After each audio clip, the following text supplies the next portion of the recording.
तो सर अब हम अपने अगले प्रश्न पे चलते हैं। ये हमारा नो योर विद्वान सेगमेंट है। ये हमारी प्रेरणा भी मिलती है, इसलिए हम ये पूछते हैं कि आपके जीवन में वो कौन सा टर्निंग पॉइंट था जिसने आपको धर्म के मार्ग में लगाया और आपके श्रद्धान को पक्का किया कि यही सही मार्ग है।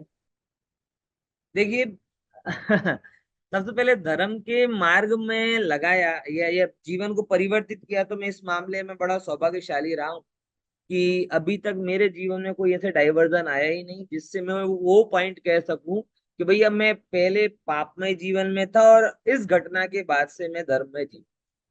कोई अच्छी एक पुण्य कर्म या सत प्रेरणा रही जिसके कारण मेरे जीवन में मोक्ष मार्ग से कभी डाइवर्जन ऐसा तो हुआ। फिर भी अगर आप कहें कि जिससे दृढ़ता मिली, तो ऐसी दो घटनाएं मैं जरूर आपको बता सकता हूँ।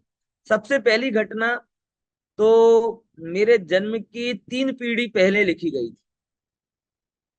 3 पीढ़ी पहले लिखी गई थी। आपने एक कहानी सुनी कि नाम बड़ा की काम, लेकिन कई बार नाम भी बड़ा काम करता है।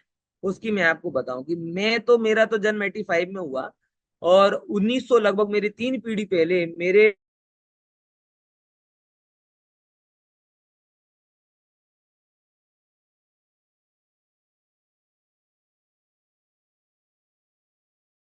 पंडित थे। मेरे 3 पीढ़ी पहले मेरे जो परदादा हुए थे, उनके नाम से पंडित परिवार कहलाता। तो एक पीढ़ी निकल गई, 2 पीढ़ी निकल गई, उनका साहित्य मेरे घर में रहा। तो मेरे जो बड़े पापा, वो जब जब भी साहित्य देखते, उनका कोई संतान नहीं थी, तो जब जब भी साहित्य देखते थे, अपने कुल का नाम देखते, तो बार बार ये कहते थे, नाम का पंडित परिवार है, कोई पंडित तो है नहीं। नाम का पंडित परिवार है, कोई पंडित तो है नहीं। तो ये टीस उनको बहुत रखती कि नाम के पंडित कहलाते हैं, कोई पंडित तो है नहीं। तो उनके एक भाव था कि अगर मेरे परिवार में अगर कोई बेटा पंडित बने, अब उनका तो बेटा था नहीं, तो मैं उनके मतलब उनके छोटे भाई यानी उनका मैं तीसरी संतान, तो मैं सबसे छोटा था, तो उनका मेरे प्रति राग बहुत। तो उन्होंने ही लगातार ये प्रेरणा दी। उस समय मेरी बिल्कुल भी इच्छा नहीं थी कि मैं जयपुर जाऊं, कि पढ़ूं, कि शास्त्री बनूं, लेकिन उनने बलपूर्वक, जिसे कहें ना, एक प्रकार से हाथ पैर बांध करके कहें तो मुझे जयपुर पहुंचाया कि भैया तुझे तो बेटा बनना ही पड़े, वो पंडित बनना ही पड़ेगा, क्योंकि अपने परिवार में पंडित परिवार कहलाता, और पंडित कोई ना बने ये नाक कट रही। तो ये बात मैं आपको इसलिए कह रहा हूँ कि भले ही कोई लक्षण ना दिख रहा हो, तो भी अच्छे नाम और अच्छे काम को अपने साथ जोड़ते चलो। कई बार क्या होगा कि शायद आप नहीं तो आपकी आगे की पीढ़ियां इससे प्रेरणा लेंगी, और वो काम आपके अंदर में हो सकता है। तो सबसे पहली जो घटना मेरे जीवन के पहले ही घटी गई, वो है 3 पीढ़ी पहले के मेरे परदादा का पंडित होना। और उसका परिणाम ये हुआ कि मैं आज आपके सामने ये बात कर रहा हूँ। ये एक घटना। दूसरी घटना जिसने मुझे धर्म प्रभावना में स्थिरता दी, वो भी एक बड़ी अच्छी घटना है। एक्चुअल में वो लौकिक की असफलता है, लेकिन उस लौकिक असफलता में पारमार्थिक सफलता कैसे छिपी। मैं 17 साल से अहमदाबाद में हूँ, ये तो आपने बताया, लेकिन मैं यहाँ पे कोई ये करने के लिए नहीं आया। मैं यहाँ पे आईएएस की प्रिपरेशन करने के लिए आया।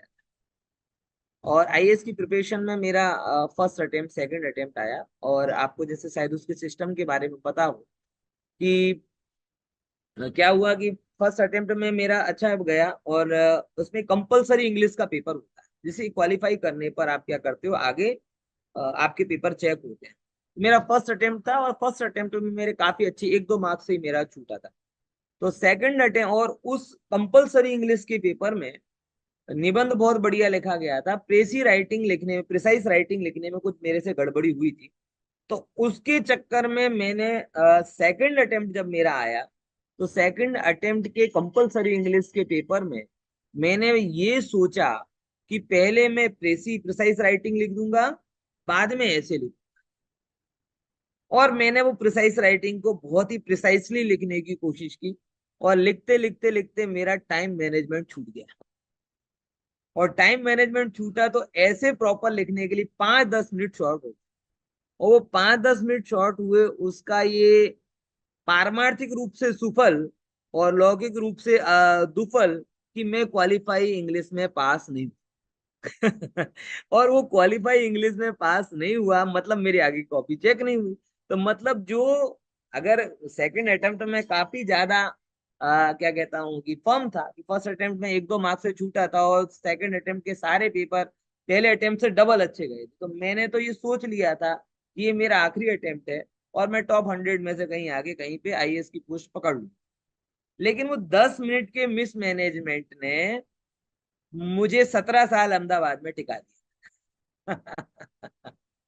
ये बात मैं आपको क्यों कह रहा हूँ कि कई बार जो आपको असफलता लगती है, आपको लगती कि असफलता है, मैं आईएएस मिस कर गया, आईएएस मिस कर गया, तब मैं मतलब कहने के लिए नहीं कह रहा हूं, तब मेरे अंदर में बराबर विचार होता है कि 15-20 साल की सुख साहिबी भोगने की बजाय शादी अनंत काल की सुख साहिबी भोगने के मार्ग पर मैं हूं, ये मेरे लिए गर्व का विषय। अगर वो 5 मिनट का मिस मैनेजमेंट नहीं होता तो शायद मैं 15-20 साल की सुख साहिबी भोगता और शादी अनंत काल की सुख साहिबी से चूक जाता। लेकिन आज ये जब मैं और ये फील कर रहा हूँ रिसर्च के काम से जुड़ा, मतलब उस घटना के बाद से ज्ञान ही मेरा जीवन बन गया। मेरा काम भी आपने देखा, आज मेरे 12 घंटे 13 घंटे 14 घंटे आराधना के स्वाध्याय इसमें सब जाते हैं, ये सिर्फ उस 5-10 मिनट के मिस मैनेजमेंट का फल। अगर उस समय वो प्रॉपर सब लिखा जाता तो पता नहीं मेरे बारे में क्या लिखा होता ना कहाँ जाता। बराबर। तो असफलता में छिपी हुई सफलता, उसको पहचानने की दृष्टि भी हमें जिनवाणी देती है, और ये चीज बहुत ही महत्वपूर्ण है और मेरे जीवन में भी अच्छी है। और दोनों चीजें जो मैंने आपको बताई वो मात्र आपकी प्रेरणा के लिए है कि भाई अच्छी चीजों से अपने को जोड़कर चलो, डिस्कनेक्ट मत करो। और अगर जिसे आप असफलता कहते हो वो भी कभी उदय में आए तो उसमें भी कोई ना कोई सफलता और पॉजिटिव पॉइंट होता है, उसको समझने की आप कोशिश करो।